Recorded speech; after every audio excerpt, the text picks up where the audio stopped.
सोचो, एक 13 साल का लड़का, थका हुआ, धूल से भरा हुआ, लेकिन आंखों में एक अजीब सा कॉन्फिडेंस। 470 किलोमीटर पैदल चलकर वो पेरिस पहुंचता है। उसके पास ना पैसे है, ना डिग्री है, ना फैमिली कनेक्शन, बस एक स्किल, सीखने का जुनून। और वो लड़का दुनिया का सबसे आइकॉनिक ब्रांड, लग्जरी ब्रांड बनाता है। ये कहानी सिर्फ फैशन की नहीं, ये craftsmanship, leather, business strategy, power, politics और $1 बिलियन एम्बिशन की कहानी है। स्ट्रगल से शुरू हुआ सफर। 1821 में फ्रांस के एंचे विलेज में जन्म हुआ लुई विटॉन का। चाइल्डहुड काफी ट्रॉमेटिक था। मदर की death, strict step mother, financial pressure. 13 साल की एज में उन्होंने घर छोड़ दिया। 2 साल तक छोटे मोटे काम करते हुए पेरिस पहुंचे। पेरिस पहुंचना भी इतना आसान नहीं था। वहां उन्होंने अपीयरेंसशिप शुरू की मॉन्सियर मार्शल के अंडर, जो एक रिस्पेक्टेड बॉक्स मेकर थे। यहीं से लुई ने सीखा कारपेंट्री, वाटरप्रूफिंग, टेक्निकल और ट्रेवल ट्रंक का science. Innovation that change travel. फिर 1854 में लुई ने अपनी वर्कशॉप खोली। उनका बिगेस्ट इनोवेशन था फ्लैट टॉप ट्रंक। उस वक्त जो ट्रंक हुआ करते थे ना, वो डोम शेप के हुआ करते थे, जो शेक नहीं हुआ करते थे।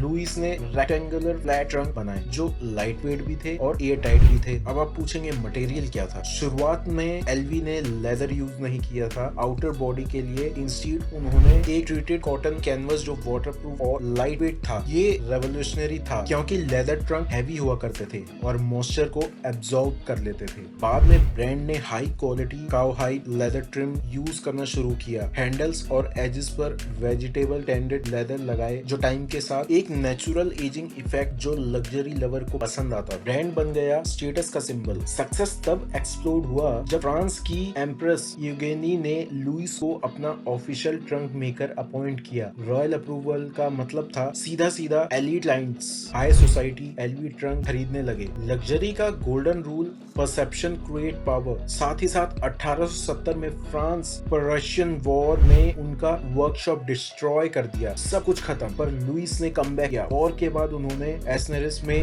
नई वर्कशॉप खोली, जो आज भी एलवी का हिस्टोरिक प्रोडक्शन साइट माना जाता है। यहाँ से ब्रांड ने क्राफ्टमैनशिप को इंडस्ट्रियल स्केल पर ले जाना शुरू किया। फिर एंट्री होती है उनके सन की। बात है जब लुई की डेथ हो जाती है। उनके बाद उनके बेटे जॉर्ज विटॉन ने बिजनेस संभाला। जॉर्ज से क्राफ्टमैन नहीं, स्ट्रेटेजिक थे। उन्होंने एंटी काउंटरफील्ड माइंडसेट डेवलप किया। 1896 में उन्होंने एलवी मोनोग्राम डिजाइन लॉन्च किया, floral pattern plus LV initials. Purpose simple था, फेक प्रोडक्शन को रोकना। बात तो ये है, आज एलवी दुनिया का सबसे ज्यादा कॉपीड लग्जरी ब्रांड है। और जॉर्ज ने ग्लोबल एक्सपेंस स्टार्ट किया। लंदन, न्यूयॉर्क जैसी कई जगह पे स्टोर खोले। आज लुई विटॉन मल्टीपल टाइप के प्रीमियम लेदर यूज करता है, जैसे full grain calf skin leather, taurillon leather, soft pebble texture, epi leather जिसमें texture, scrap, monogram, canvas with cowhide leather, trimmed, exotic leather, limited edition. Important बात इसमें यह है कि एलवी का famous monogram bag pure leather नहीं होता। Outer layer coated canvas होता है, जो ड्यूरेबल और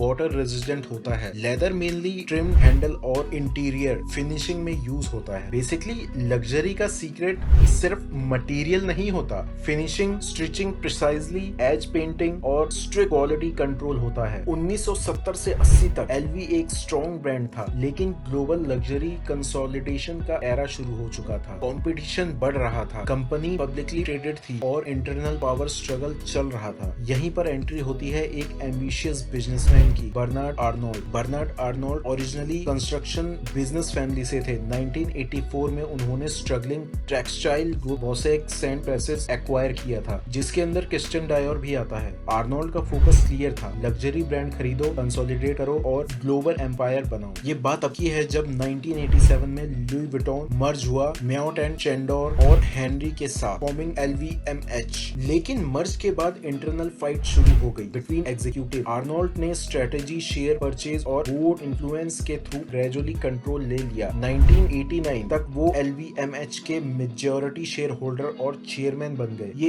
एक साइलेंट कॉर्पोरेट टेकओवर था और यहीं से लुई विटॉन एक ब्रांड से ग्लोबल लग्जरी वेपन बन गया। 1997 में आर्नोल्ड ने रिस्क लिया। उन्होंने मैक जैकब को क्रिएटिव डायरेक्टर अपॉइंट किया। पहली बार एलवी ने ready to wear fashion launch किया। स्ट्रीट आर्ट कोलैबोरेशन ने ब्रांड को यू कल्चर में पुश किया। लग्जरी सडनली मॉडर्न हो गया। एलवी कभी सेल नहीं करता था। अनसोल्ड इन्वेंट्री को डिस्काउंट करने के बजाय डिस्ट्रॉय कर दिया जाता था ताकि ब्रांड एक्सक्लूसिवली मेंटेन रहे। प्रोडक्शन टाइटली कंट्रोल होता था, इसीलिए वेट लिस्ट बनी रहती। Scarcity created design, desire created power. आज लुई विटॉन के 500 प्लस स्टोर वर्ल्ड वाइड है। पेरेंट कंपनी LVMH दुनिया का सबसे बड़ा लग्जरी ग्रुप है जिसमें डायोर, फेंडी, गिवेंची जैसे ब्रांड शामिल है। Bernard Arnault multiple time world richest person बन चुके हैं। एक लड़का जो 13 साल की उम्र में पैदल पेरिस गया था, उसका नाम आज $1 ट्रिलियन इकोसिस्टम का फाउंडेशन है। Final emotional closure. लग्जरी का मतलब सिर्फ महंगा प्रोडक्ट नहीं होता। लग्जरी का मतलब होता है डिसिप्लिन, क्राफ्टमैनशिप और परसेप्शन कंट्रोल। लुई विटॉन की कहानी हमें एक बात समझाती है, इनोवेशन प्रोडक्ट से